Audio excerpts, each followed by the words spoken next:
Good evening, ladies and gentlemen. My name is Boon Hui Tan. I'm the global vice president for Global Arts and Culture for Asia Society and director of the Asia Society Museum in New York. And thank you all for coming to tonight's event, The New Age of Culture, the Digitization of Arts and Heritage. Those of us who work in the cultural sphere, as well as those of us who observe it from a distance, cannot fail but be made aware of the immense impact of new technologies, as well as especially digitization and social media and web technologies on the way in which cultural institutions of all kinds, museums, galleries, performing arts centers, have functioned. And this is entirely not a new thing. Even during the lead up to the millennium, to the year 2000, there was a lot of interest around the world, both in Asia as well as in the West, on ideas such as, for example, the virtual museum. There was a kind of fear that, the digitization and, in a sense, the creation of virtual museums on the net would kill the relevance of museums around the world. Well, it certainly did not happen. In fact, this idea of the virtual museum died rather quickly after the year 2000. And now we talk about digitization and dissemination of information by museums and cultural centers rather than this idea of a virtual museum, which was a kind of digital replacement for the physical museum. And what seems to have happened at the same time is, interestingly enough, a kind of surge in visitorship and interest to museums, such that people talk about in a sense, the revival or the renaissance of museum visitorship. Nevertheless, digital technologies in particular have enabled or unlocked a kind of potential for not only the collation, but the dissemination of information on a scale that we've not seen in previous sort of periods of human history. So there is also a sense that we are entering a kind of new age, albeit a new kind of uncertain kind of period when we are still the chips are still in the air, where we are still debating what exactly should we do. How will it go this way? Will it go the other way? So I think in the midst of all these issues, it's quite pertinent that Google has commissioned this particular sort of report on the state of digitization in museums and cultural institutions across the world. The report is commissioned to the Economist Intelligence Unit, and it's just been completed, and we had a kind of workshop among the industry professionals this afternoon, and this evening provides an opportunity to, in a sense, open that up to the larger cultural sector as well as members of the public who are interested in this. Unfortunately, our representative from Google couldn't be here due to an unforeseen circumstance. So I'm just going to read a short message from him. This is from Andrew Ewer, the Public Policy Manager of Google Asia Pacific, which is, Google has commissioned this report we're going to hear a little bit more about. I'll just like to read Andrew's message. Quote, "I would like to pass on my apologies for not being able to join you tonight due to an unforeseen medical procedure. It's not serious, but unfortunately unavoidable. Google is delighted to have joined hands with the Asia Society and supported this project with The Economist, looking at the intersection between art, culture, and the digital world. We see great potential in the role of technology to support the preservation of culture, increase access to art, and push the boundaries of new forms of expression. And many of you in this room will play a critical role in defining this future. The findings of this report are very interesting and no doubt will provoke some very spirited discussions. A big thank you to the Asia Society and The Economist, and I hope that you will enjoy the evening." Close quote. To start the evening off, before we begin the panel discussion, I'd like to invite Chris Clegg, the senior editor of the Economist Intelligence Unit, which has produced this report, to give a brief 20-minute presentation on the findings before we proceed to the panel discussion. So I'll come back after Chris.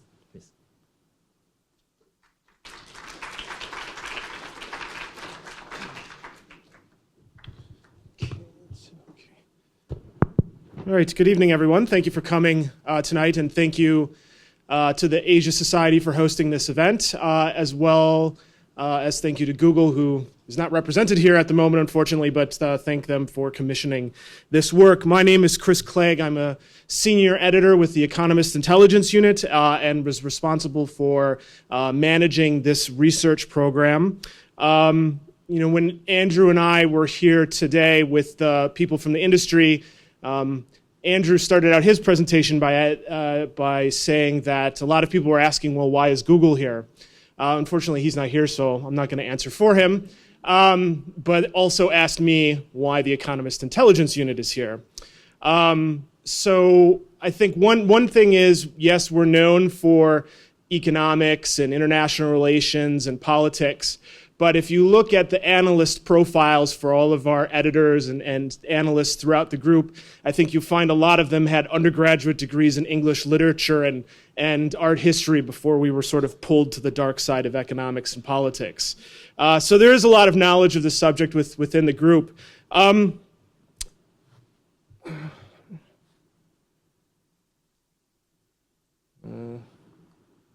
we go to the next slide? The clicker isn't working.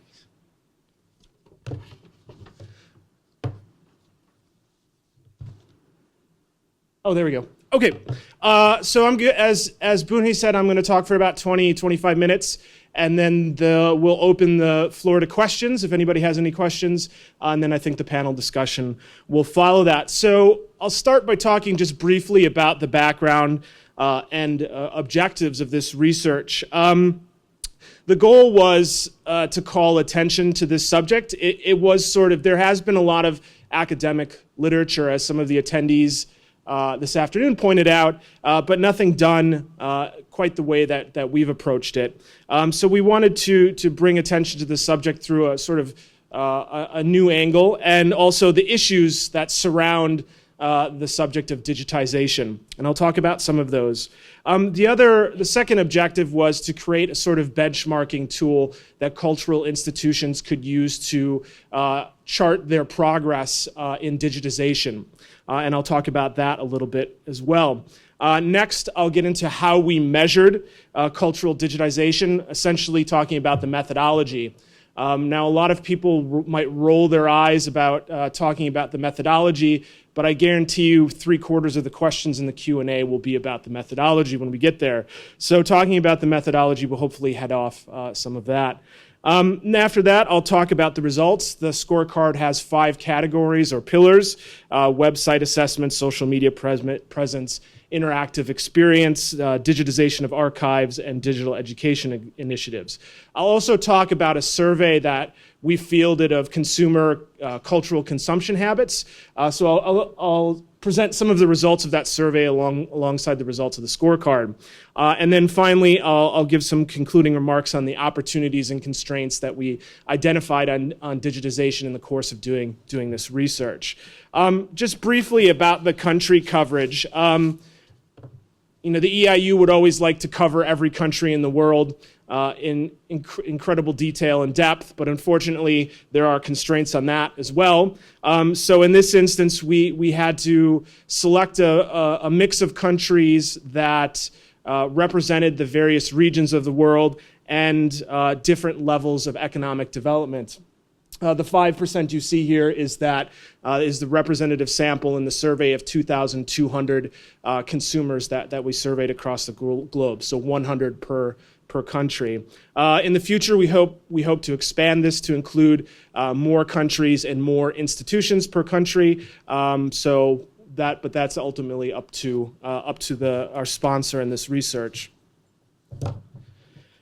So the methodology of the scorecard, and we do scorecards and indexes and various benchmarking tools at the EIU, regardless of what type of product we're developing, they all start out with a literature review and then consultation with external experts to get their advice on what sort of categories and indicators that we should be covering in the report. This one was particularly difficult because there were no existing data sets covering this topic. So we had to create completely original data sets through primary research. So going to the institutions, calling the institutions, asking them what they're doing in a particular cultural digitization space, and then creating a score around that. So there are 45 indicators in total across the 5 categories I already mentioned.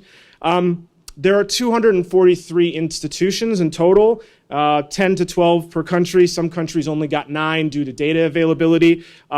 As I just mentioned, we'd of course like to do 50, 100 institutions per country, but that wasn't just feasible in this instance. So we had to try to select a representative mix of institutions by type. So museums, heritage sites, performing arts centers, and archives like film archives, for example, and try to capture institutions of varying size. So I think this scorecard might be skewed towards the larger institutions, and there were some good points made today about the advances or the developments among the smaller institutions.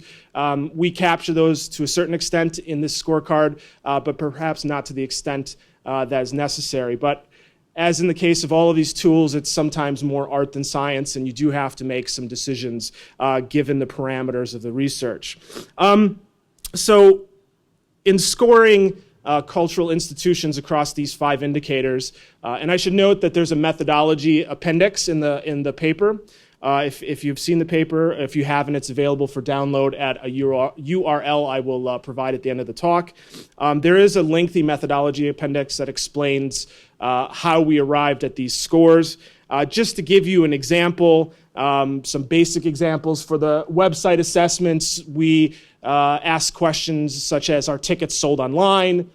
Is the website optimized for mobile, which is incredibly and increasingly important, and I'll talk about that in a bit. Social media, does the institution have an account? And in addition to that, does it actually use it?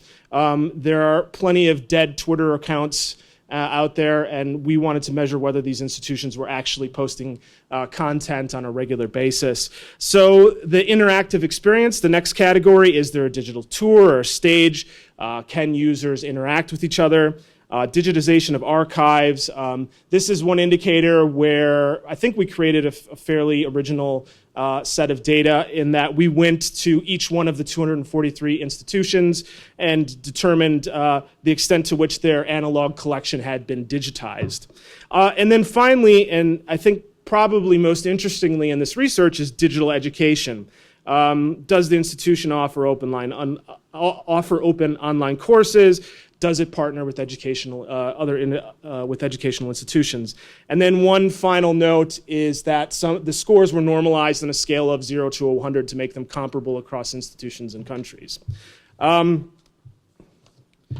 Here are the overall results. Now, I realize that the numbers are too small for anyone to read, and I realized that too late, so I apologize. But the most important thing here are the colors of the boxes. So the darkest green will be the higher score, the lighter green will be slightly lower, and then yellow and down to red, which are the lowest scores.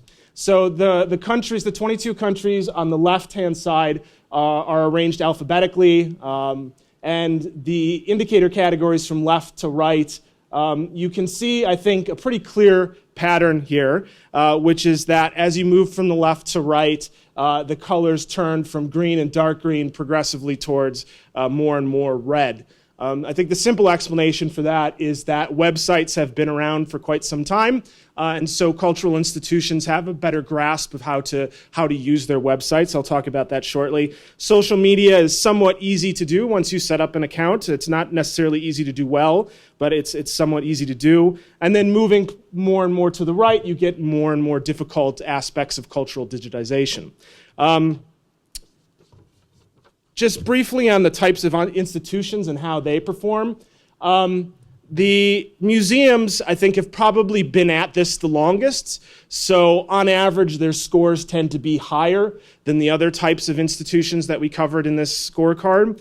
The heritage sites, I think, face a somewhat more difficult situation when it comes to cultural digitization, just due to the nature of what they do.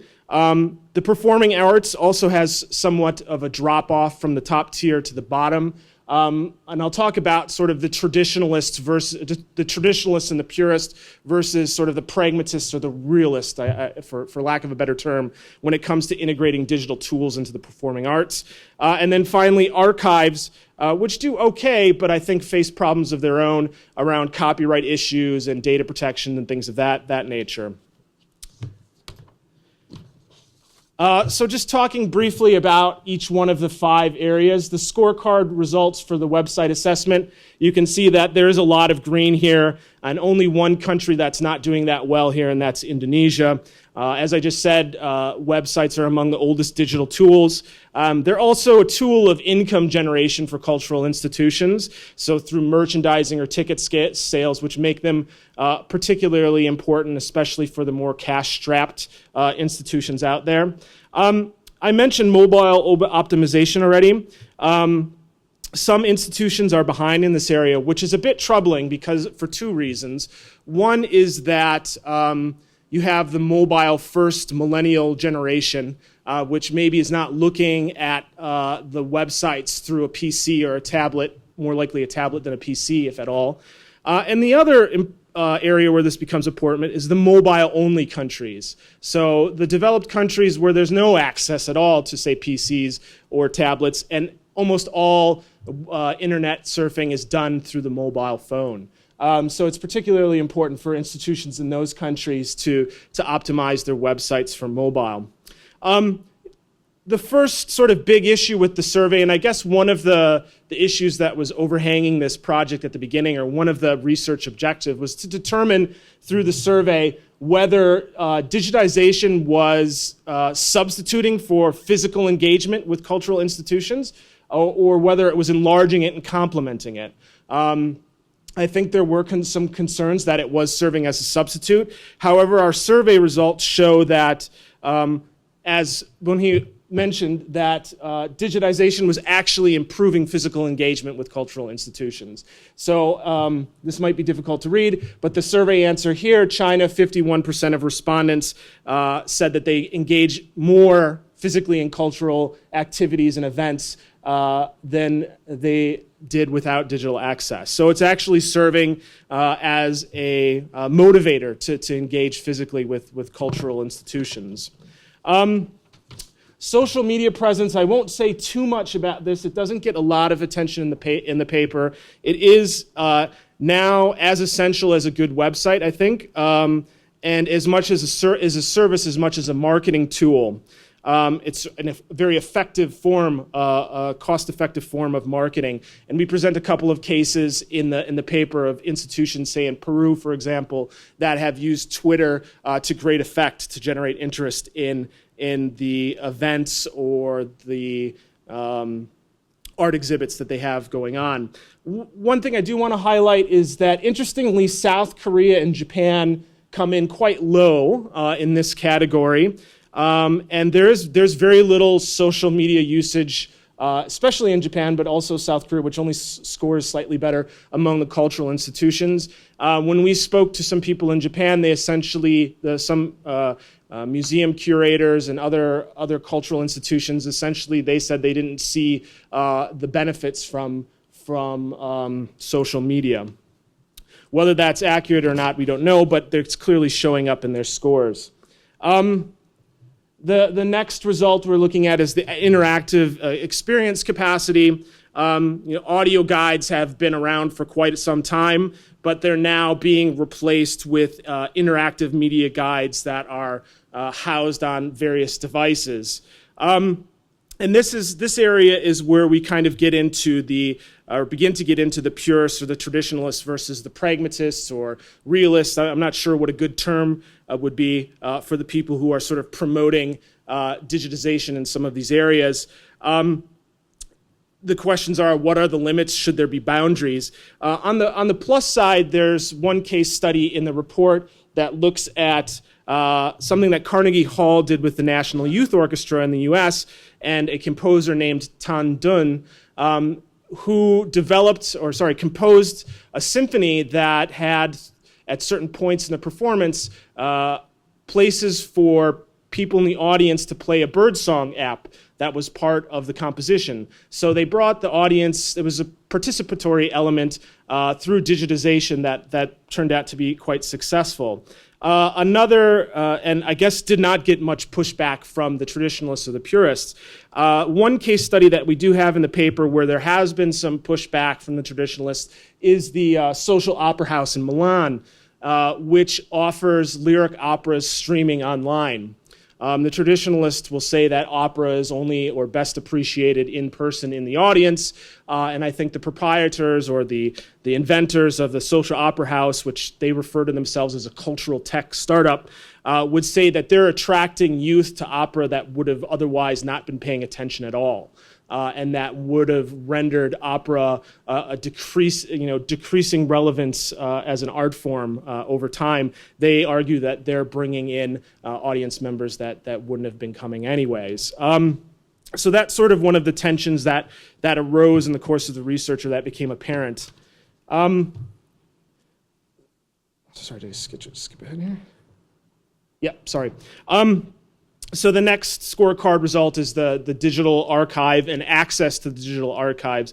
This is an interesting category where a small number of developing countries sort of outperformed where they might have been expected to perform otherwise. And the two most prominent examples are the Chinese and Indonesian institutions. So we looked at the Indonesia National Museum and National Archives and the National Library in Beijing and the Sun Yat-sen Mausoleum, just as examples from both of those countries, and they both had comprehensive archives and provided fairly uniform access to those archives. As I mentioned at the outset, heritage sites tend to lag in this area because of the difficulty in digitizing some of the heritage sites themselves. But that is a very important aspect of digitization because environmental catastrophe, conflict, as we're seeing in the Middle East, make the existence of these heritage sites more and more precarious, and that digitizing and archiving them is a means to preserving them. The other aspect of this, or the other issue here that makes this quite complex, are data and rights ownership. So even if cultural institutions wanted to make some of their archives accessible or shareable, there are unresolved questions over whether or not this violates intellectual property rights and copyrights. And then the last issue here with digital archive access is poor quality data or metadata. So this would be all of the details on a piece of art or something that has been archived. As it is now, a lot of the pieces of art or things that have been archived really only have what's called tombstone data, which is essentially the name of the artist or the name of the artifact and the date, and that's it. But for these archives to be more searchable and usable, there needs to be a lot more metadata about the artifacts and the pieces of art. Interestingly, if you think about, or when we think about why China and Indonesia scored quite well, we looked at the survey results. And this is a survey question asking the consumers who are planning to use cultural items accessed via digital tools to promote their country's heritage. And if you look here, you see that China and Indonesia are both in the top 3 countries, along with Kenya. So there's a lot of demand for this sort of access to digital archives that we think has spurred the kind of supply that led to them having fairly decent scores in that category of the scorecard. And then the last category that I'll talk about is digital education initiatives. There's only one country that gets an advanced score here, and that's the United Kingdom. All of the other countries and the institutions in those countries seem to be falling down somewhat in this area. The reason for that we were told in the course of the research is that there needs to be more lead-up digitization to the point where it is a necessary first step to getting into educational initiatives. And there is a supply-demand gap here because a lot of the people that we surveyed said that they want to or are currently now trying to use digital tools for cultural education purposes. So this is one of the areas where we hope this research sort of spurs some actions by cultural institutes to improve in this area. And I think we heard some interesting ideas today in the course of the discussions that Boon Hui mentioned. I'll just wrap up here with some of the opportunities and challenges that we identified in the course of the research and which are discussed in more detail at the end of the report. Audience development is obviously a great opportunity, and cultural institutions are moving more and more into or more beyond plain vanilla posting of simple text content into video and other forms. There's increased digital engagement. As I said, digital engagement seems to be spurring increased physical engagement. So there are a lot of opportunities there for institutions that want to get more visitors. Digital is not going to cannibalize that audience. It's more likely than not to increase it. And then preservation. There are a number of opportunities here, as I mentioned, from saving artifacts from the threat of conflict and environmental catastrophe. The challenges, I think, are probably well known among the audience and especially among cultural institutions. Funding is sort of the eternal problem that cultural institutions face. There's no easy answers, but we do note in the report that there are increasingly some international organizations that are stepping into this space to help fund some cultural digitization efforts. Awareness, and again, we hope this research increases awareness of best practices and good case studies when it comes to cultural digitization. Challenges, again, legal issues with regards to copyright and intellectual property protection, and then metadata was the fourth of the four main issues that we found that are constraining the uptick or uptake of cultural digitization. So I'll stop there and just note before we finish here that the white paper and data visualization of the scorecard results are available at www.New Age of Culture. I apologize, there should be no there. It's just newageofculture.eiu.com. So we encourage everyone to go and explore the data. So I think I'll end there and open it to questions. Thank you. Yes?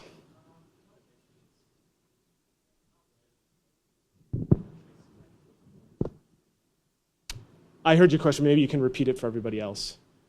Please bring in a mic. Yep. I was just curious as to how the cultural institutions were actually selected for each country. Sure. So I did mention briefly that we tried to get the best possible mix of institutions in terms of size per country. We did settle on the four types of institutions, which museums, heritage sites, performing arts, and digital archives. There were, again, limits on the number of institutions that we could cover in this research. We did very detailed research on 243. I would have liked to have done more to increase the sort of the pool of institutions that we looked at, but again, there were some constraints on how detailed we could go. But we did admittedly try to get the best mix possible, but some institutions that probably should have been included weren't. Yes. Hi. So I'm a specialist in copyright and IPR. Okay. First of all, this looks like an amazing piece of work. So congratulations and thank you. I find it interesting that without having had a chance to look at the report yet, that there wasn't a criterion about reuse of digitized content. Mm-hmm. The IPR issues in simply making it available for search and discovery are pretty tough, but sort of certainly in the UK, there is an emphasis on okay, if you discover it, presumably you want to do something with it. Mm-hmm. Can you tell us a little bit about your decision-making in terms of that as a possible criterion and perhaps why that was ruled out?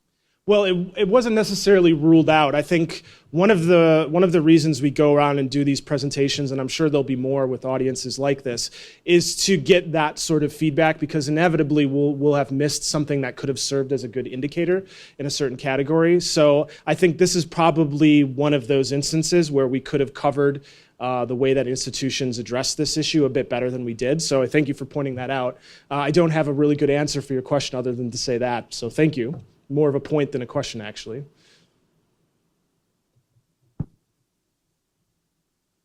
In the back?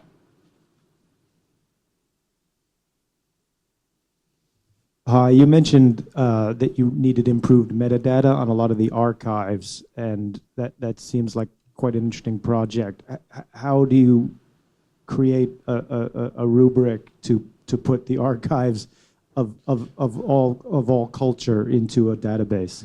Well, obviously that would require a lot of people hours, or not man hours necessarily, and thus would require, I would imagine, a lot of funding to do that appropriately or properly. There's no good answer beyond that. I don't think it's just a matter of throwing as much resources as you can at the issue. It would very time and resource intensive matter to go back through all of the archives and assign metadata to the artifacts or whatever. Yes, question here. Last question. Okay. Last question. Boon started out talking about how when digitization in the arts first came up as a meme or a subject, people were afraid that the digital museums would overtake the actual museums. Yeah. Now, I'm interested that doesn't seem to have been a research category for you, although I'm not aware of very many examples. One that comes to mind immediately is the Getty Museum's exhibition on Dunhuang, where they took a digital, kind of a digital map of one of the caves and reproduced that cave digitally in Los Angeles. But still, I'm just curious why that wasn't something that you put into the mix. Well, we did. It was in the survey question I referenced here.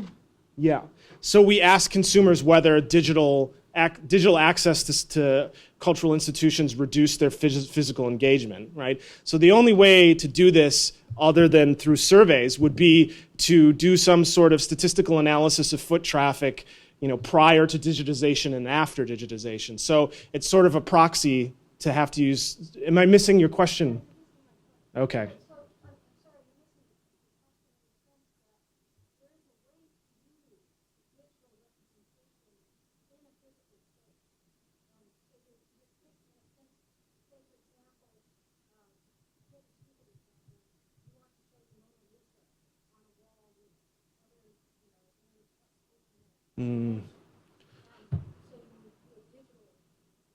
Okay, so why isn't there a category, an indicator that measures the extent to which cultural institutions are doing those sorts of activities? That is a fairly detailed, you would have to go back through each one of the exhibits that a museum had done over a certain period of time to determine the number of times they had posted something on a wall, be it a Mona Lisa or something. We do talk about virtual tours and projections of that nature in the qualitative analysis in the report, but there isn't anything in the scorecard about that because, just off the top of my head, I think that would be a very difficult thing to score. Yeah. I think that's it. So we can keep going? No, that's it. Okay, sorry. I'll be around if you want to ask me a specific question later. Thank you.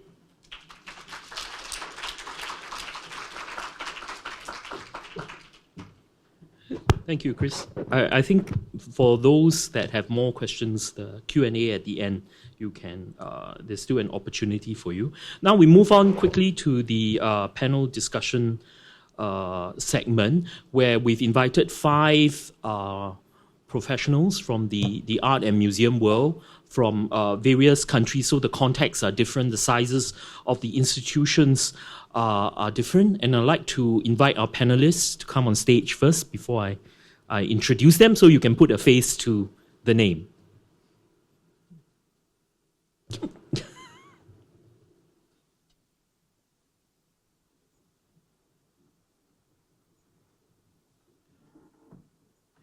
In this next segment, I will first invite each of the panelists to come out and make a very quick 5-minute presentation where they will introduce very quickly their institution and their involvement in digitization initiatives, and they will cite an example, particularly of something that they've done that they think is successful to a certain degree, and they will give some explanation why, so that all of us can anchor the discussion in specific kind of examples. I think there's a lot of general information around, but really specific case studies are still very, very valuable. I'd just like to quickly introduce from the end over to this side. First, Elaine Ej, who is from the National Gallery in Singapore.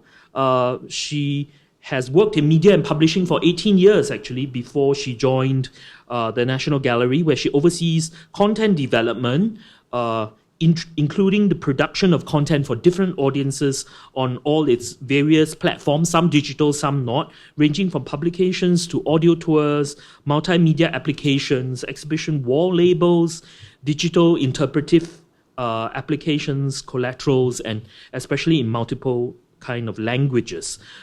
Next to Elaine is Alex Gao, who is the director of the Today Art Museum, the first non-profit contemporary art museum in China. He has been a lecturer in CAFA and Peking University and a guest professor at the Academy of Fine Arts in Tianjin. Gao's connection with the Today Art Museum began in 2011 when he was in charge of the administration, exhibition, and academia departments.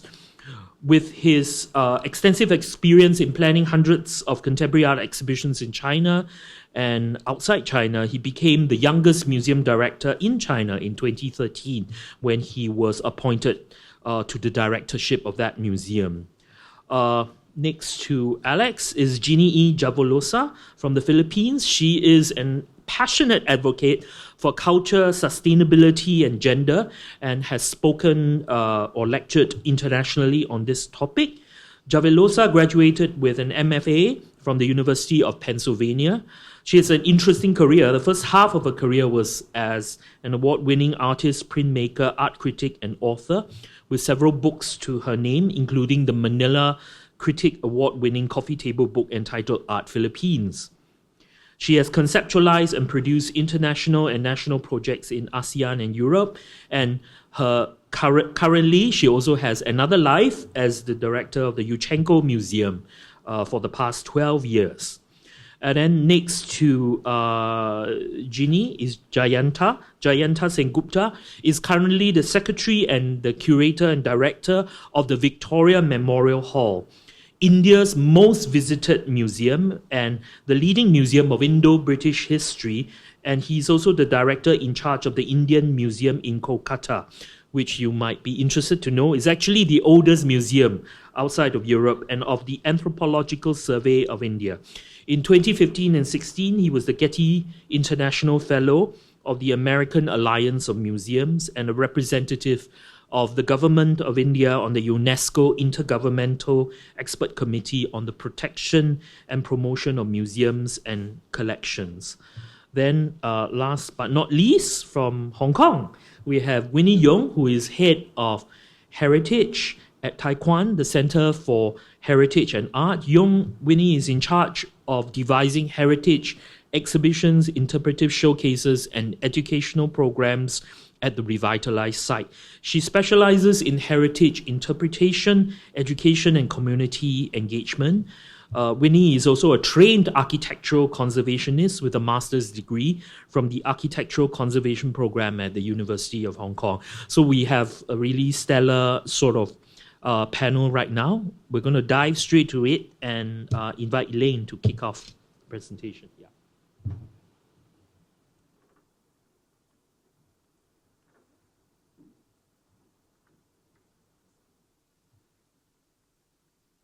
Thank you, Boon Hui. Good evening, everyone. I'm very happy to be here. As Boon Hui mentioned, I'm from the National Gallery of Singapore. Some of you might know that we're a very new museum, and we only opened in November of 2015, which makes us all of 1.5 years old. So while we're already delivering a lot, but we're also still putting things in place. It's a very exciting and very dynamic time for us. So what are we known for? What makes us special? We have the world's largest public display of modern Southeast Asian art. Over 10,000 art pieces are in Singapore's national collection, and about 1,000 works, some of those from the national collection, some of those from lender individuals and institutions are on display at any one time. And we're the first dedicated art education institution in Southeast Asia. That's something that we're very proud of. What do we deliver to our visitors? We are housed in two very historical monuments, which I will show you a bit more of in a little while. We have programming that reaches out to a very wide audience spectrum. And we also offer this very unique package of dining, leisure, as well as a little bit of shopping because, it's Singapore. So our curatorial vision, we have this very clear and strong narrative that we want to express through our exhibitions. We present the art histories of Singapore and Southeast Asia. The focus is regional. We want to rewrite these histories sort of on the region's terms. So to start to tell our own story, break away from traditional art history narratives, which can be hegemonic, as many of you might know. So when we look at the history of Singapore and Southeast Asian art in a global context, so really positioning ourselves, in the world. So we comprise, our gallery comprises two historical buildings, one of which is City Hall. This was a neoclassical building built in the 1920s. It was government offices. It housed government departments like the Waterworks Department, like the Ministry of Culture, and also some courtrooms later on. So some parts of it are very grand, some parts of it have very much an office feel to it. And then the other building is an old courthouse, former Supreme Court. It's a very elegant building, built in the 1930s, also in the neoclassical style. Very beautiful architecture, comprising 4 courtrooms, which we converted into 7 galleries, old law library, and some offices. So together, the two buildings you can see side by side, line the edge of this field, form the National Gallery. During construction, the architects had to find a way to unite the two buildings, and they did this in several ways, one of which was to build 2 sky bridges that connected one building to the other. So before this, the two buildings were separate, and between them ran just a small alley that doubled up as a car park. The architects also put in this very beautiful atrium that was defined by a trellis-like veil that was now the roof of the gallery, held up by these tree-like structures. So the trellis-like veil lets in a lot of natural light and creates a very, very beautiful effect. This is one of the old courtrooms. On the left, you can see it in its original state, and then on the right, after restoration and transformation, it is now a gallery, and it houses 19th century artworks and artifacts from Southeast Asia. We have 2 permanent exhibitions, one on Singapore art history. It's a roughly chronological exhibition of Singapore art from the 19th century, roughly up to the present day. And it's called Siapa Nama Kamu, which in Malay means, what is your name? So the title of this exhibition, very deliberately chosen, is an invitation to the visitor to carry this idea, this question in their mind, what is your name? Who are you? Who am I? Who are we? As they experience the works. And these are some of the works. Top left is the 19th century work, and then going to the bottom right is a work from the 1990s, and then the other works kind of cover the time periods in between. The other permanent exhibition covers all of Southeast Asia and is called Between Declarations and Dreams. Like the Singapore exhibition, it starts in the 19th century and comes up to almost the present day, and it looks at regional shared impulses and concerns across Southeast Asia, and tries to draw connections between the different countries. So rising above national narratives and looking at art in the region from a regional perspective. Some of the artworks on the left, a 19th century work by Indonesian artist Raden Saleh. On the right, a painting by Singapore artists from the 1950s. And here are more works going up to the contemporary period.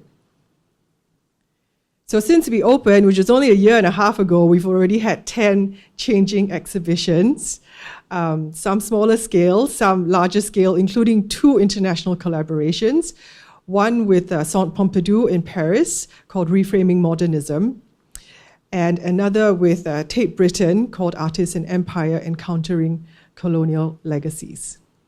We have another international exhibition coming up, which I'm allowed to share, and that is a big retrospective on Yayoi Kusama opening in June this year. So if you happen to be in Singapore during this time, do come and take a look. I think it'll be quite spectacular. Like I mentioned earlier, we are the only dedicated art education center in Southeast Asia.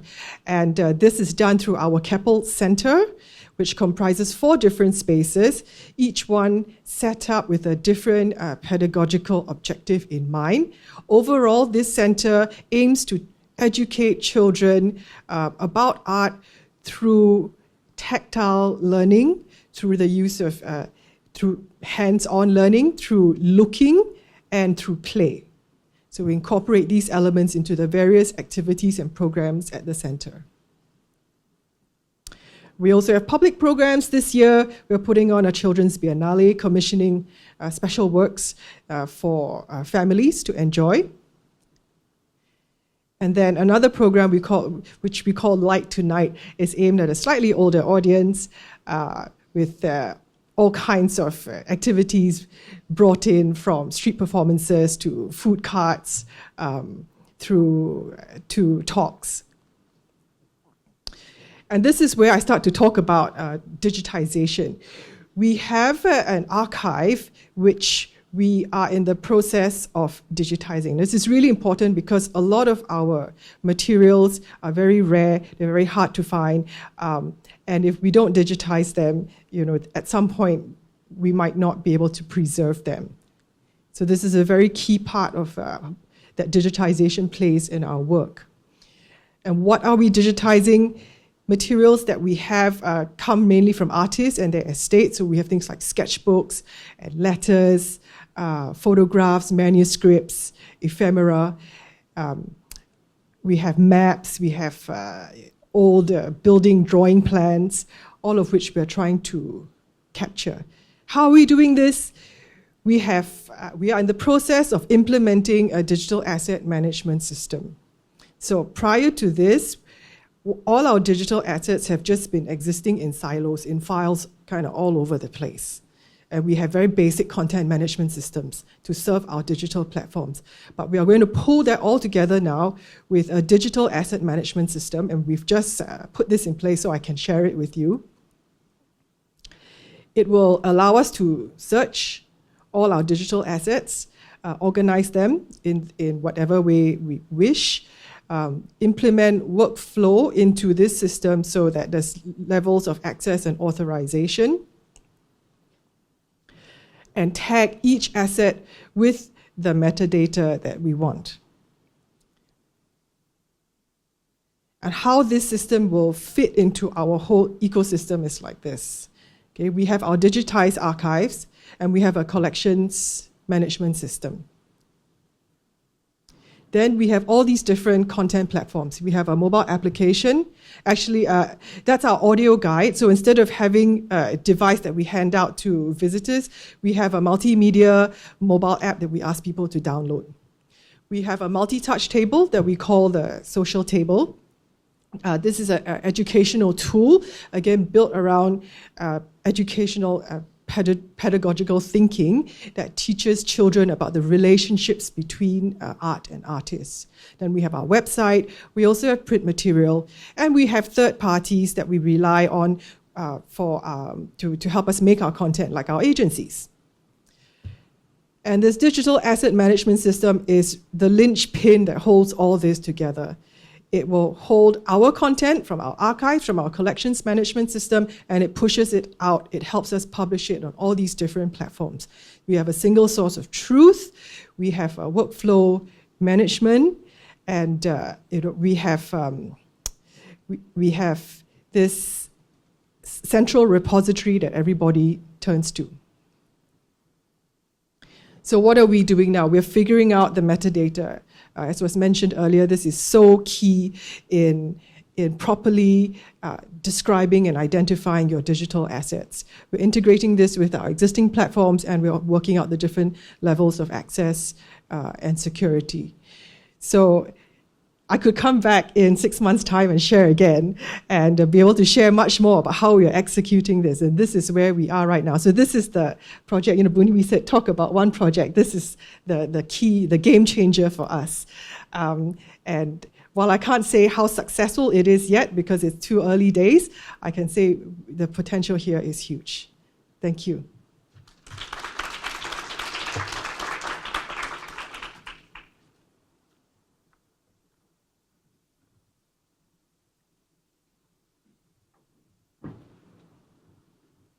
Okay, thank you. So, good night. I'm from Beijing, Today Art Museum. So tonight I will show a small case talking about what we practice about the digital things in our museum. We are a contemporary art museum. So this project we call that is a future gallery of Today Art Museum. So this is our museum based on Beijing, the east of there. So, and we think about the 3 years before, we think we could not only focus on the physical exhibition or virtual space. So we think maybe the next 5 years, we should focus on the 3 parts. So the first part is the exhibition hall. The second part is about the virtual space. The third part is about the interaction with the audience. So based on these ideas, I work with the architect and the art sculptor. So we design one exhibition. So this is about the exhibition hall. We also use some digital artists and 3D. We invent the art artists from global. So the second part about the virtual space. So because now the people, the young generation in Beijing, when they come to the museum, they visit all the exhibition less than 10 minutes. They finished, just take some picture, and they don't like to on the website.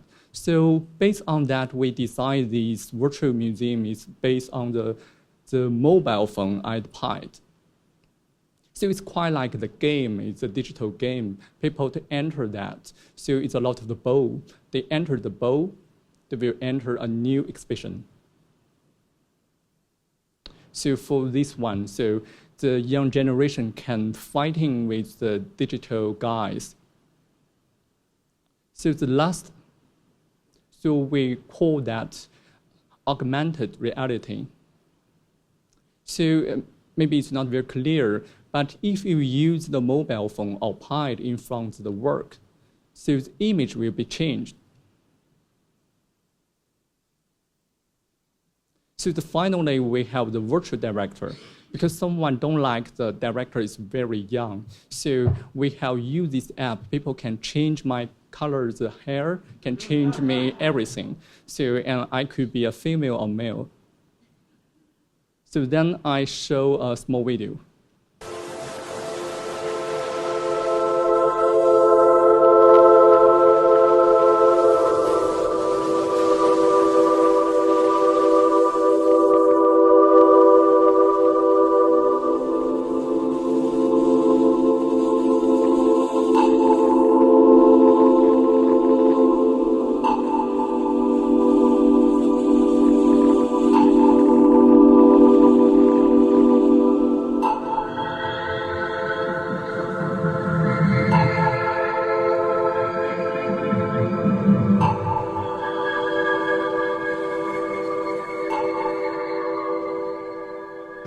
Hi everyone, welcome to Future Gallery of Today Art Museum.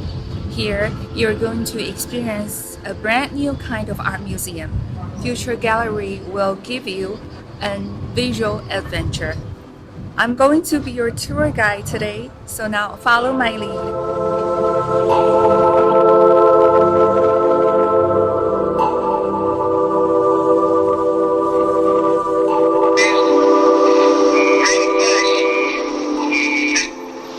Future Gallery of Today Art Museum is a new conceptual art museum in cloud space. It advances in both technology and artistic concept on the basis of 360-degree panorama exhibitions and virtual display of digital artworks.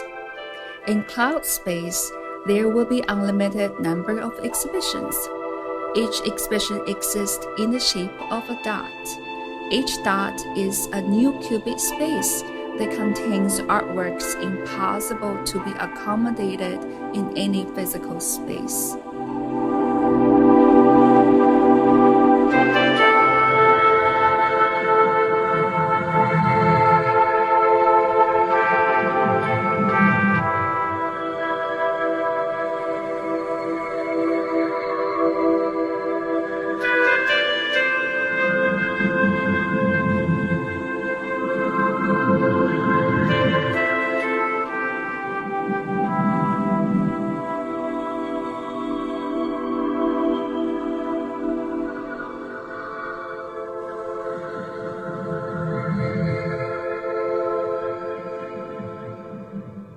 In Future Gallery of Today Art Museum, there's also a special concept called Virtual Director.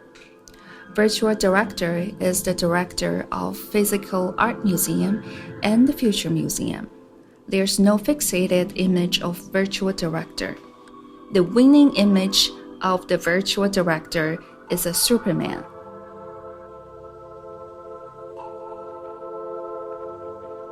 You can experience Future Gallery of Today Art Museum simply by visiting our official website, www.todayartmuseum.com. There's a downloading link on the homepage. Okay, so that's how we make the balance about the physical expression, virtual space, and interaction with the audience. Thank you. Thanks for listening.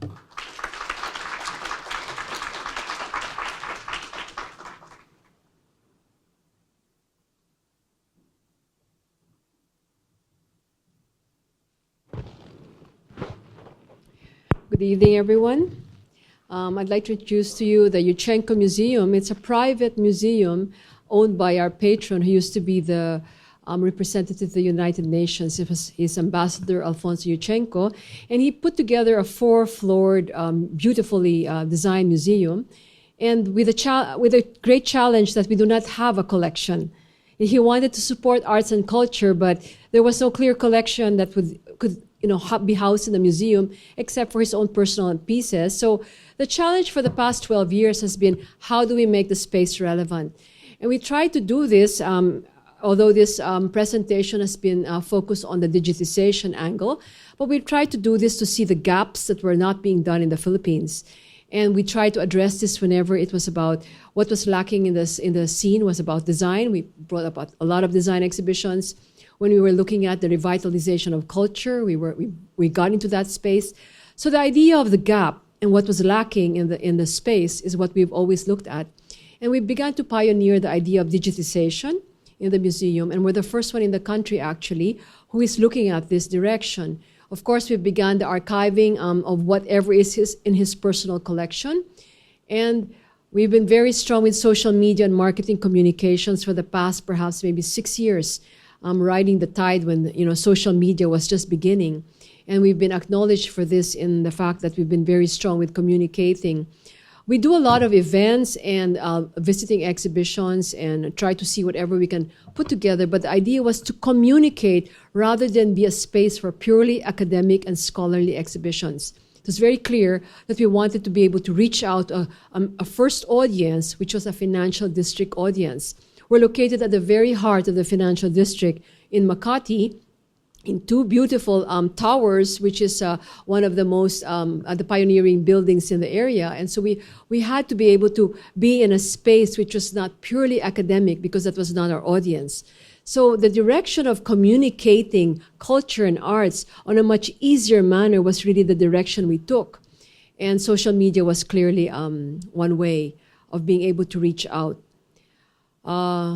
We've had a lot of exhibitions that moved within the parameters of art and design, design as art, the Filipino-Chinese culture, because our patron is from China, Filipino-Chinese, as well as looking at bridging cultures, because he was a diplomat. And we do have a beautiful Bridgeway gallery that links the huge two buildings together.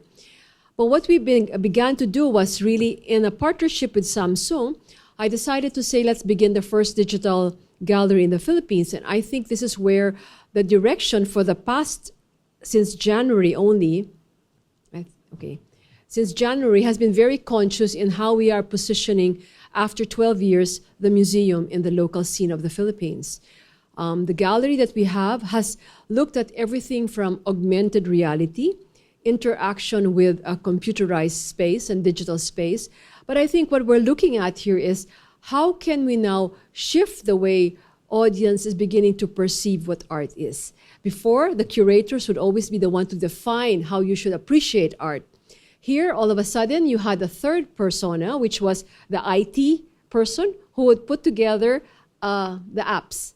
And all of a sudden, it was not just what the curator was saying, but a new reality of the audience looking at a painter's work with the IT's application now creating a new reality. So who was now defining what the concept was? I think this is where the perspective of looking at art began to shift, which we've been trying to show. So we've, of course, brought in our augmented reality through the help of Samsung. And angles of the exhibitions that we've set up to date has been looking at different facets of how technology, or art and technology, could actually support audience participation and appreciation of the arts. This one is specific to one of our nationalist artists, who is about public art. People forget even that it's there, because it's in places that are hard to get to. But with this digitization of the content, which is about public art, we actually transport the viewers to a space through a 360-degree appreciation of the public art in situ. I mean, not in situ, but actually with the whole experience of technology, bringing them actually to the space. So we provoke new perceptions in art appreciations. This is what I mentioned earlier, where a new reality is being presented, and the audience themselves can define the way they see the piece and not what the curator is trying to say. So the kids, it's very interactive in that sense. It's also, how do you make cultural heritage often forgotten? How do you make it exciting and relevant?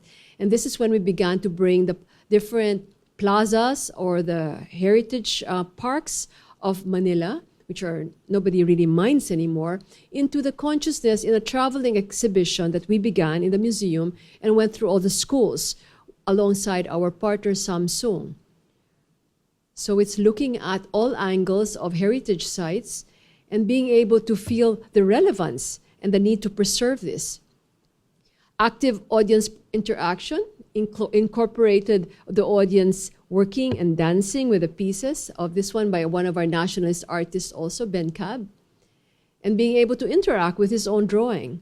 So it is very popular with the kids. And this is the artist himself dancing with his own drawing. And the idea of public art now in a 360 virtual reality showcase through the gadgets that allow you to look 360 degree at a public monument that normally they would not even look at as they're traveling around the metro city. We have our applications that talk about through the different spaces of the museum, which we have 4 floors of, the idea of being just able to lift and download content through applications and through the iPads. And here is a different perspective of how a whole experience of not computerized images, but actually real, the experience of water where the artist would put nitrogen in and use fast digital camera images and create a video to make a whole experience come together is what we wanted to be able to showcase here. It's not about computerized images, but actual digitized experience of filmmaking and photography that is the pure experience of the moment of art. So I think people were like, they thought it was just computerized images, but actually this was not. So that was our Japanese visitor. This year, I really shifted the direction of bringing it into a more global space. The years previous to this, the past 12 years, has been focused on the Philippines with a few of our embassy traveling exhibitions. But right now, really looking at the contemporary space specific to art and technology. So we've started this recently, and if we've been asked to highlight what is a new direction, it is really to be able to now to find that gap in society where we can actually archive existing traditions and crafts, as well as ephemeral shows that are happening around, and move it into our space as part of the whole archiving process of the contemporary art scene, as well as traditions that we are trying to keep intact. So that's my short presentation. Thank you very much.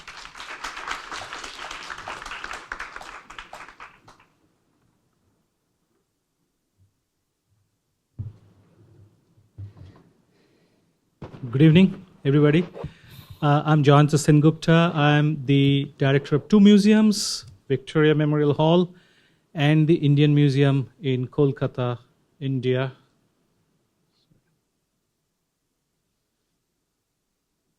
That's the Victoria Memorial Hall, founded in 1921. Our centenary is coming up in 4 years' time. And it's India's most visited museum at the moment, with 3.5 million visitors last year.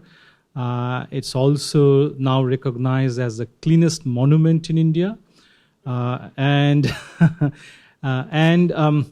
TripAdvisor recognized it in July 2016 as one of Asia's 25 best museums and one of India's top 5. And that's an iconic building, one of the most famous buildings in British India. That's one of the very rare buildings through which the European colonizers actually paid a tribute to Indian architecture, because although this part looks like the St. Paul's Cathedral, there are 4 corner turrets which are not present here, which are Islamic, which have Islamic architecture. So it's an Indo-Islamic architectural piece. The other museum that I direct is the oldest museum outside of Europe, founded in 1814, the Indian Museum, which is a smaller version of the British Museum. It's an encyclopedic museum. The one on the left is the first building, and it moved to the other building in 1875. And it's also historically important because it shows the politics of the archaeological, geographical, ethnographic collections of the British Empire in 19th century India. Now, both of these museums are government museums under the Ministry of Culture. India has many museums, many of which are government museums. So the Ministry of Culture has about 60 museums, out of which 7 are major museums, including the 2 that I direct. There is something called the Archaeological Survey of India, which has almost 20 small museums located at the sites of important archaeological excavations. Other than that, there is the Indian Crafts Museum, which is under the Ministry of Textiles, the National Rail Museum, which is under the Railway Ministry, and so on and so forth. But the Ministry of Culture started a few years ago a program of internationalization, which is broadly called the 14-point museum reforms. I will not go into the 14 points, but digitization is one of the most important aspects of the 14-point museum reforms. And there are 2 aspects of digitization which are specifically mentioned. One is the photography and digitization of the entire collection of all the government museums, which would be about 1.3 million artifacts. And the use of digital technology in visitor engagement, including touchscreen, interactive kiosks, sound posts, and so on. So just, this is standard digitization of the Victoria Memorial Hall. As you can see, we have everything from, this is a modern South Asian history museum. The core collection covers the period from the late 17th century down to the 1960s and 70s. So we have Islamic illustrated manuscripts, Mughal miniatures, modern paintings, photographs, arms and armor, and most importantly, what is called the company paintings. These are paintings by European painters, not only British, but from continental European painters who interacted with Indian artists and painted Indian landscape and people between the 1770s and 1860s. And prior to the coming of the camera, those are the most important visual tools of reconstructing what India looked like in that period. So we have everything. We are about 50%. We have digitized about 50% of our collection. This is a work in progress. This is just to give an idea of one of the company paintings. This is something Google will make a gigapixel image of. Victoria Memorial Hall is the third Indian museum to tie up with Google Arts and Culture. After the National Museum and the National Gallery of Modern Art. And among the many images that Google will make gigapixel images with an art camera, this is one of the most interesting because this is by Johann Zoffany, the German painter. Claude Martin and his friends painted in 1787, and it has paintings within paintings. So when you will see the gigapixel image, you will be able to see the intricate details of those smaller paintings and the people and the landscape there. Going on to the Indian Museum.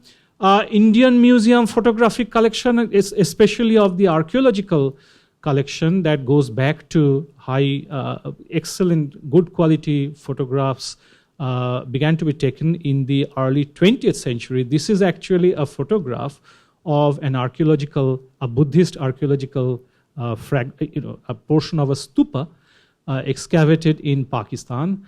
And this was photographed in 1913, just before the First World War. And this is actually taken from the British Library image collection because this is actually, this is actually better quality than the one that we have in the Indian Museum. But from that kind of photography, we have moved on to high-level digitization. The Indian Museum is a much larger museum. About 30% of its collection has been digitized. A lot needs to be done. We have been given a mandate of completing the digitization process in 3 years' time, which began in 2016. So 2019, we have to have the entire collection digitized. So we have everything from archaeology and anthropology, decorative arts, Islamic art, coins, paintings, Mughal miniatures. The one that you can see here on your right is a Mughal miniature of Madonna and Child, which shows you a completely different aspects of Islamic art in the 16th and 17th century. Both of these institutions were one of the earliest Indian museums to tie up with Google. What Google is doing in the Victoria Memorial Hall is the panoramic imaging of different galleries and also virtual exhibitions. This is a virtual exhibition of the watercolor paintings of the figure who is widely considered as the father of Indian art, Abhinandanathan Tagore, who actually interacted extensively with East and Southeast Asian artists in the early decades of the 20th century. So that's the kind of digitization program that we have with Google. This is for the Indian Museum, the Life of Buddha in Indian Art. This is a major international exhibition which toured Shanghai, Tokyo, and Singapore, the Asian Civilizations Museum in 2014 and 15. And the entire exhibition is visible on Google Arts and Culture on that portal. So that's all I have to say about the digitization program in the two museums I direct, but I will just conclude with showing you a unique initiative undertaken by the Ministry of Culture through this website called museumsofindia.gov, which is an effort to integrate the digital collections of all the museums under the Ministry of Culture. There are 10 of them which have joined in now. More smaller museums from the Archaeological Survey of India will join this effort. So Museums of India, as you can see, the search tools, you can search by all museums. So this is completely keyword searchable. and it's only about 1/3 complete. So if you search with, say, Buddha or Buddhist, you will be able to see the hundreds of thousands of objects that belong to, that are spread across all the museums under the Ministry of Culture. And you can search by artists, by object type, by medium, and so on and so forth. This gives you a rundown of the 10 museums which have joined this effort for now. So this means that a scholar of art history has instant access to information about what object lies where, and that is pretty unique. I don't know any other effort where the collections, digital collections of multiple museums are being integrated into a website. But there are many more museums, many more smaller and local museums which are not part of this program, which Google is trying to enter into partnerships with.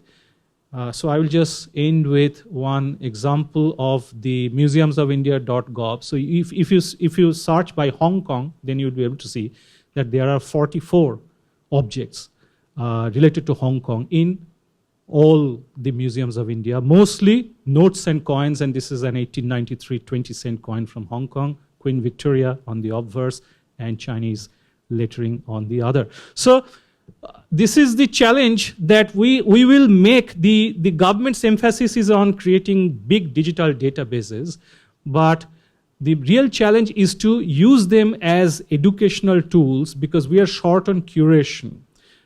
There is a lack of museum staff who are good art historians.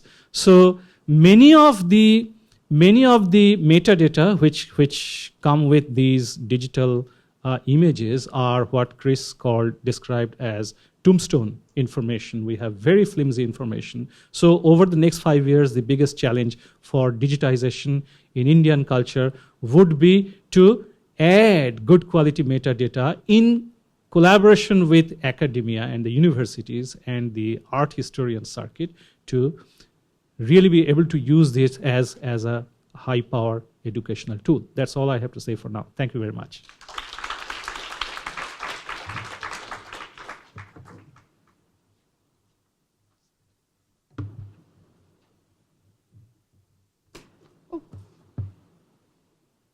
Hi, good evening.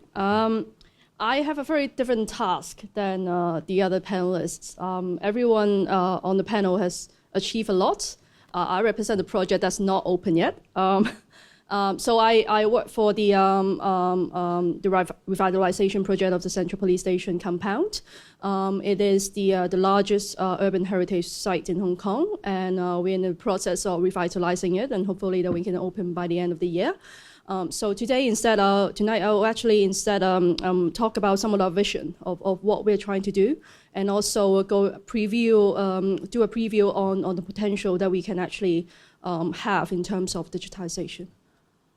Just a quick overview, if you're not familiar with the project, is what we call the one-stop shop of law and order in Hong Kong.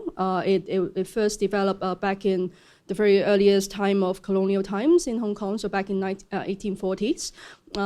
One-stop shop because it includes a police station, a magistracy, and the very first prison in Hong Kong at the very back. So back in 19th century, you can imagine how if you're a petty criminal, you got arrested and you got charged at Central Police Station, you got sentenced at the magistracy, and you're sent to the back at the prison.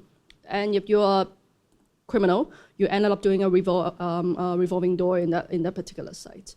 It was decommissioned back in 2006, so it's been left empty for quite a while. So this is the site itself. Before we do any revitalization, there's police station in the front, judiciary on the side there, and prison at the back. They're all together 16 buildings. Just some quick photographs of what the buildings used to look like. These are the police buildings. This was taken at the turn of the century there. This is the courthouse, the magistracy. And then that's the oldest building remain on site, which was built in 1858 and finished in 1862, which is actually original plan and built as a radio plan prison. It's just another view of the prison there. The project itself is actually a partnership project between the Hong Kong government and the Hong Kong Jockey Club. The Hong Kong government remains as the landlord of the entire site, and the Jockey Club undertook the entire revitalization project. We announced it back in 2007, and the project started in 2008, and the work started 5 years ago. This is the very first time when the Hong Kong Jockey Club decided to fund it, conserve it, revitalize it, and in the future operate it as well. As I mentioned, there are 16 historic buildings they're revitalizing, and we are building 2 new buildings at the back of the site, designed by Hsu Sengupta. The idea is to turn the whole site into a center for heritage and art. Most of the historic buildings were built more than 100 years ago. So in terms of inputting new facilities like an auditorium or a world-class contemporary art museum, we decided to build 2 new buildings at locations where we moved some of the later built addition buildings. The entire floor area construction is 300,000 square feet. If you're familiar with Hong Kong, you'll realize that this is a very rare location in the middle of Central where we'll have 40,000 feet of open spaces. The operation model is 27% will be commercial and leisure, 36% will be circulation in the back of house, and 37% for heritage and contemporary art. 37 is actually more of a conservative number because we actually make use of the circulation spaces to do a lot of interpretation and also art performances as well. We have a commercial element because we are a non-profit project. This is an extremely expensive site to run and maintain, so we have to make a certain income in order to cover the maintenance and also the operation. So what we're trying to do is to revitalize and restore a once closed-off part of Hong Kong, right in the middle of Central, into an open and inviting new space for everyone to enjoy. So this is what it will look like. If you've walked past the site nearby in the past few months, it's still very much a construction site, but you probably see particularly the new buildings almost completed already, so you will see the 2 new buildings. And we're trying our very best to finish all the works by the end of the year there. This is the Contemporary Art Gallery, the Old Bailey Galleries, which is on Old Bailey Street right there. There will be 3 new contemporary art spaces. Right in the middle where the glass is will be a cafe, which also would have Asia's very first artist book library there. This is another view of the Old Bailey Galleries. All new buildings are attached to an old building, so the old building would actually function with the new building. This is looking from the other side to the auditorium. It will be a 200-seat auditorium for any kind of performances and also for lectures, talks, or film screenings and so forth. Right underneath the auditorium is a semi-open space we call laundry steps. We call it the laundry steps because we took down one building which is deemed less significant by the government, and it used to be the laundry building. So we decided to commemorate the fact that there used to be a laundry building there and call that steps, the laundry steps. So finally, looking from above North Road, the auditorium, and you can see how it's actually sandwiched by 2 old buildings there. Right, so the operation itself is, in terms of cultural offerings, is 3 flow. So it's heritage storytelling, contemporary art, and performing art at leisure. I'm heritage, so I'll focus on heritage this evening. In terms of heritage offering, we are looking into a site-wide offering. We have a permanent exhibition focusing on celebrating the significance of the history of the site, so that's Visit. We have Learn, which is education programs, obviously, and also large-scale thematic exhibitions that don't usually focus on the site itself, but actually celebrate the culture of Hong Kong. We have a theory called the Paddlers, Swimmers, and Divers. in the future, the site will be open to all. It's free for all. It opens 7 a.m. until 11 p.m. So people come in for various different reasons. We don't expect people to come in because it's a heritage site. They come in because they have a very different level of understanding and interest, in particularly with heritage. So we have 3 tiers. Imagine if you're in the water. If you're a casual visitor, you're not coming in for the heritage. You're coming in for you want to dine at the restaurant, or you want to just look around for a little bit, or your neighbor using us as a shortcut to cut across to go to mid-levels. You are paddlers. If you are someone who is interested in cultural offerings, but you don't want to spend more time in it, you're swimmers, because you have the background already, but you also don't want to spend too much time in it. Divers are all of you. People who are willing to spend more time and go to evening lectures, go to talks, and don't mind spending more time to go through every single interpretation space to learn more about the history of the site. We have offerings for you as well.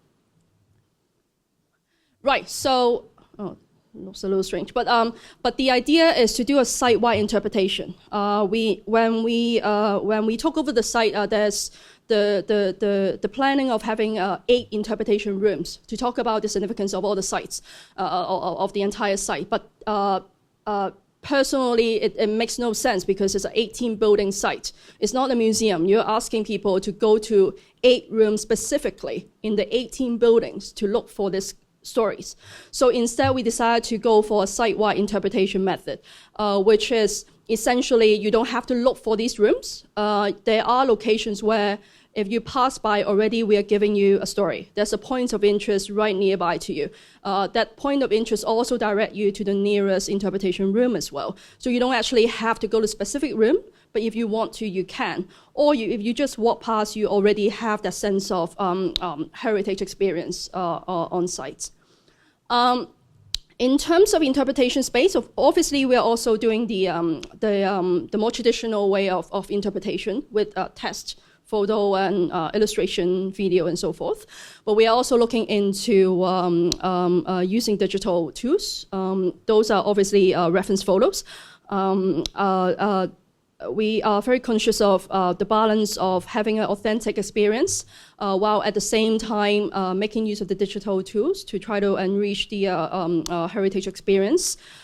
This applies to the circulation spaces. Most of the circulation spaces will have actually, I'll go to the next slide actually. These are some of the renderings of our interpretation spaces. So you can imagine how most of it is still pretty much a museum experience, while at the same time, what you can't see in there is actually a lot of the digital tools that if you choose to use it, you can use it, but we don't actually force you to use it. So you still have a chance to actually experience the site, the authentic experience itself, instead of us forcing you to actually use your app or so forth. Right, so in the open space, because it will be used for various purposes, so besides using illustration, we'll make use of iBeacon, and we'll make use of the mobile app to actually push some of the points of interest to you. Right, in the future we'll have 8 entrances. We'll try to bring in a new experience for you in every single entrance. So there will be a thematic tour where, and you can make use of the app, or you can actually use a leaflet to actually live through an experience of someone who was wrongly accused back in 1930s for stealing things. So what kind of one-stop shop experience you would have to go through if you're that person. So that can be done by digital tool and also by the traditional means as well. One thing that we focus on is to make sure that we actually engage with our stakeholders. So a lot of the former officers, they all come back to our site to actually provide their stories to us.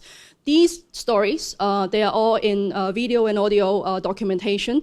They will serve as a backbone on a digital archive that we are trying to build eventually. These stories will be featured in the interpretation spaces, but in the future, we do hope that we can actually have an online and offline archive, so that anyone who's doing research on this particular site or the history of law and order can actually have access to it.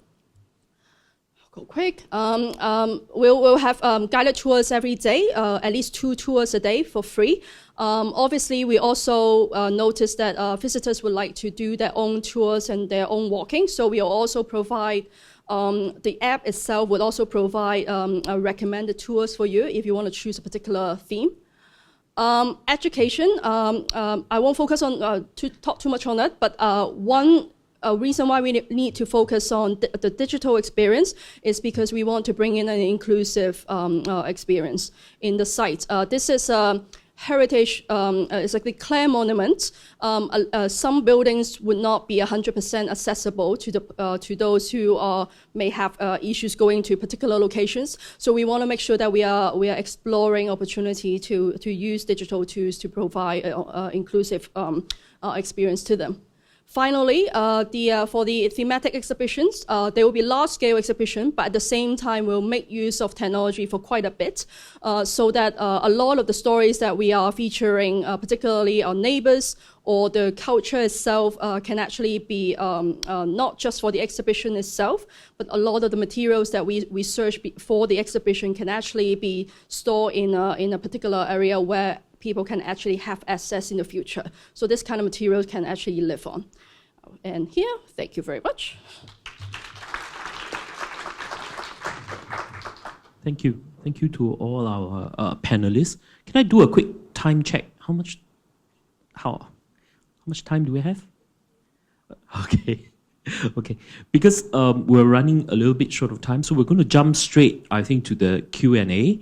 I think that's more kind of more lively. I think there are mics going around, so you can ask any questions, including the earlier presentation as well.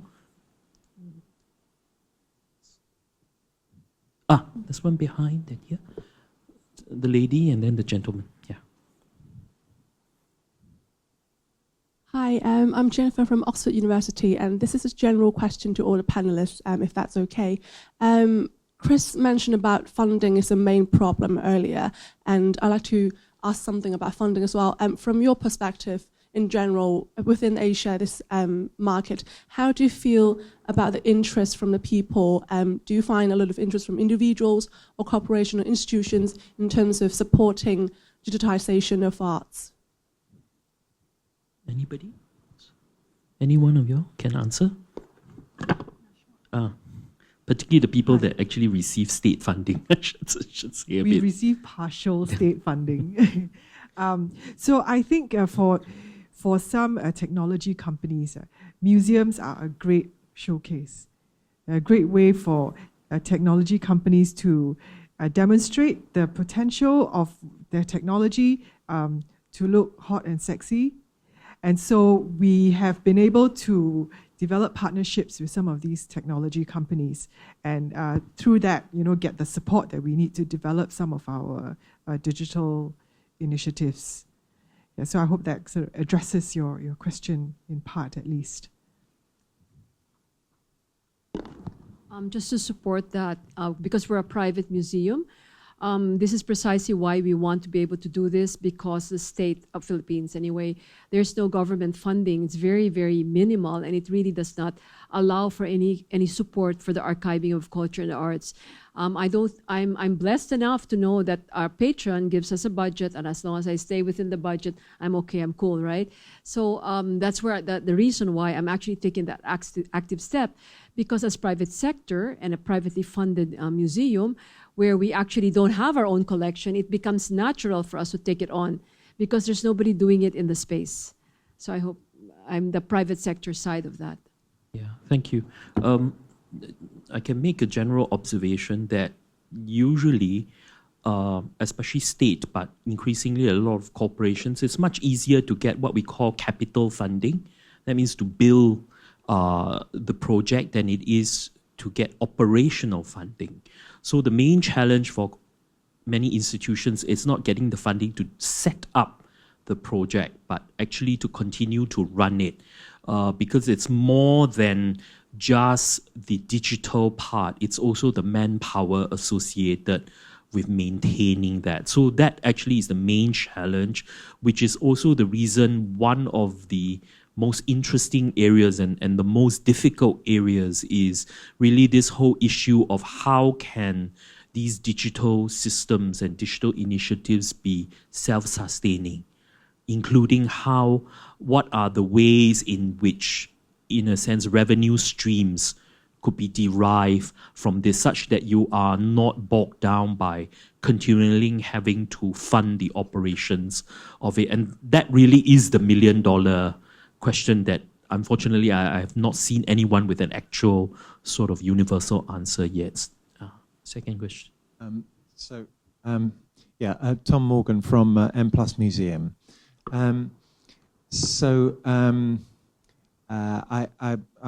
wanted to pick out your presentation in particular because it highlighted, I think, one of the potentially hugely valuable elements of digitization, which is the ability of institutions to collaborate. I wonder whether some of the other panelists could give us a perspective on perhaps their thoughts about the potential for collaboration, and in the collaboration space, what standards do you aspire to assist you with these digital collaborations?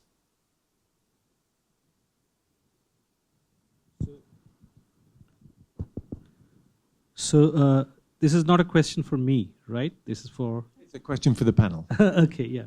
Well, I'll just briefly say something that, yes, in our case, it's a mandate given by the government and we all have to comply. So the collaboration and the current government's emphasis is on creating these. So what we lack in terms of curatorial content, what we lack in terms of art history research, the government is seeking to make up for that by creating really huge integrated databases.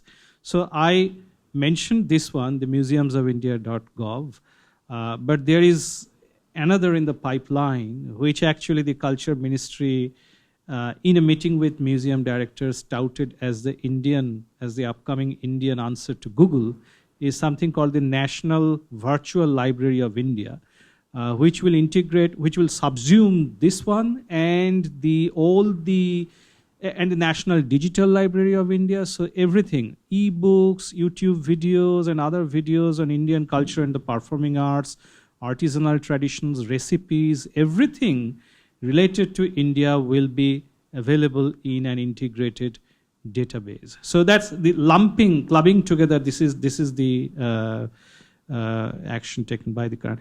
But apart from this, what I wanted to say is that there is now at least in India, there is now a much more openness towards collaborating digitally for exhibitions.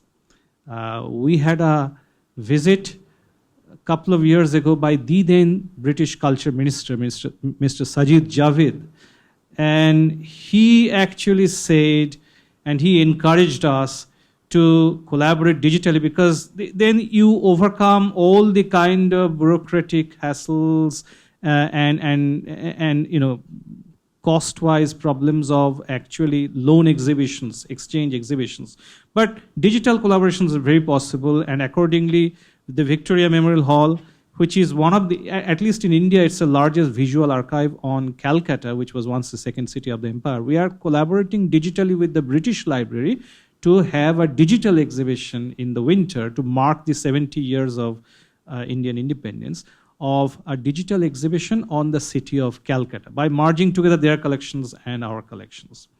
So I don't know whether there are possibly my co-panelists will talk on that, but there are actually much larger possibilities today about collaborating on digital exhibitions, I think. I don't have an answer. I actually have a question because when I listen to how the system works, so all the institutions, all the museums on that platform, they're all run by the government? Yes. And do they all run the same content management system? Yes, because there is a collection management software named Jatan, which has been specifically developed for this by the Center for Studies in Advanced Computing in Pune. And we have all, we all use that software, and then it goes through a series of checks at the curatorial level and the directorial level. But then when we submit, it gets uploaded to a central server from which it gets uploaded to that website. So basically, it's an effort to ask every museum to try to participate and contribute. Exactly. And they all just contribute at the same time. Yes. Wow. No, they're doing this independently, but everything, the content is being managed by the agency which has developed the software, the Center for Advanced Computing. They retrieve it from the central server, which is uploaded online, and then they upload it on the museumsofindia.gov website. Thank you. I think we have one final question. Okay. Follow up. Well, we're all about collaboration. And precisely, we've had with Myanmar now an exhibition. We have a Japanese exhibition coming up with a Taiwanese exhibition. So we're very open to collaboration. And I really want to be able to see that space where we collaborate from a local level, in that we want to be able to help create the database of our country, because there's really none. I mean, our government agencies are just not doing it. And the first partnership that actually I began to do, which we have no result yet, is the National Commission for Culture and the Arts when it comes to all the heritage and traditional schools of living tradition. But I look at the international space where definitely we should be able to do that. And I'm very open to this, and that's what I'm putting it out there, in that we're a private sector museum. I have less of the bureaucracy as other state museums, so I think I would run with that, with whoever I can collaborate with within the scope and the themes by which we develop our programs. I think there was a question there. Hi. I just wonder if the panel could address the role actually of the public, because that's what modern technology offers, specifically the idea of citizen curatorship, the idea that actually the knowledge is not in the institutions, it's actually outside, and the technology is an opportunity to feed that knowledge into the institutions, and these databases are simply a repository. And the broader question of front-end evaluation, what's driving these changes? Is it the public or is it the institution? So I'd be interested in how people react to that idea of the public and the process.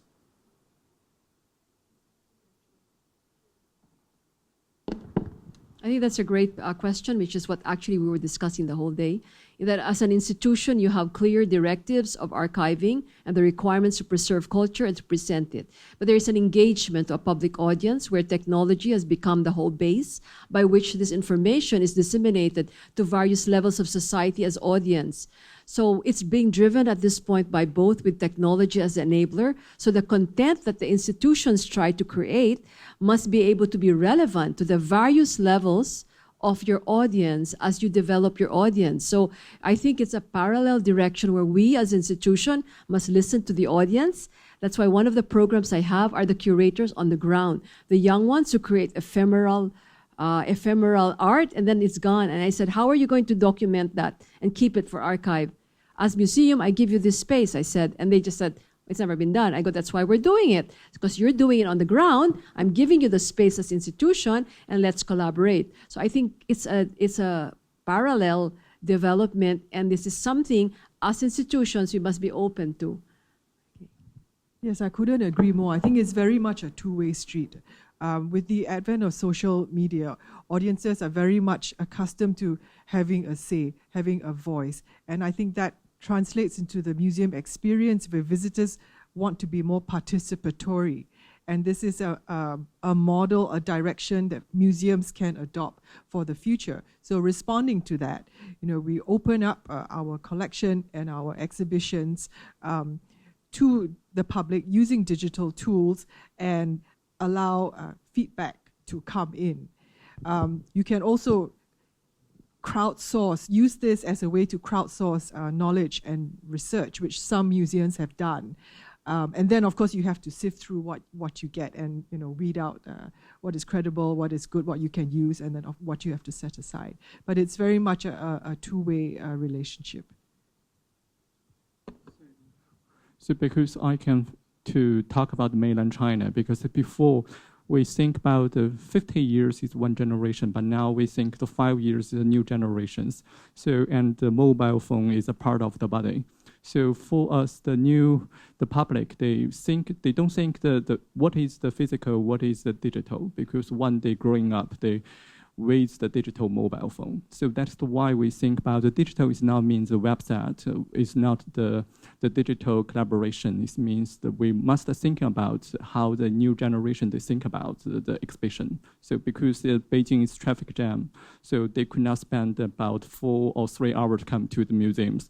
So they must think some new ways. So this really the museum's job. We think not only for the curator side, we must think about what is the new generation, what is the new visitor.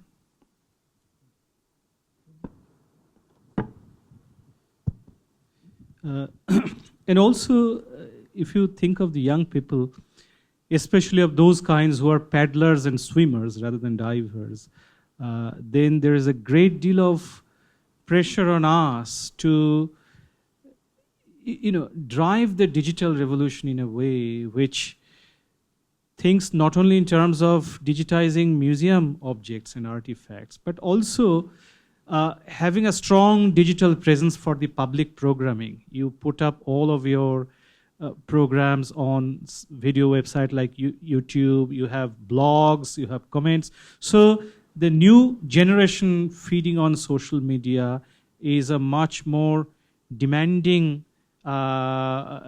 group which drives the digitization forward in multiple levels, not only the kind of websites that I was referring to, but everything, every aspect of the museum, as an open-ended cultural space has to be put on the digital platform. Otherwise, it doesn't survive.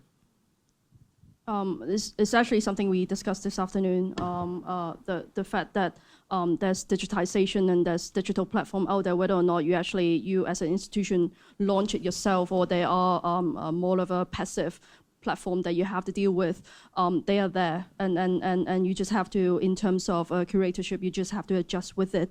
It's nothing different from the change of times, basically. You just have to adapt to it, and you have to embrace it, and you have to be aware that when you are actually presenting your, let's say if it's an exhibition that you're presenting in your institution, you have to think about the fact that there's another platform out there, which is actually a platform that may actually have certain information, the visitors will have certain information already.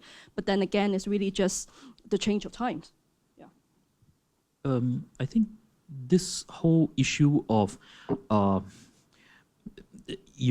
bringing the citizen or the user, into museum exhibitions, I think the caveat I would stress to that is that this kind of desire and the way in which institutions respond to that predate actually this current age of digitization. And we must be very clear, it's not something that we discovered when the World Wide Web appeared or in the last few years when there's all this interest in digitization of collections. It predates that. And there are many, many examples also of attempts to do that by institutions that, in a sense, does not directly intersect, even in the contemporary period. The most famous example, of course, is the 21st Century Museum of Kanazawa in Japan. If you've been there, that whole fabric of that museum is quite revolutionary in the sense that it is in a very small city. It shows very difficult art. But at the heart of this building, this constellation of buildings that form the museum, is this incredible space called the Community Gallery.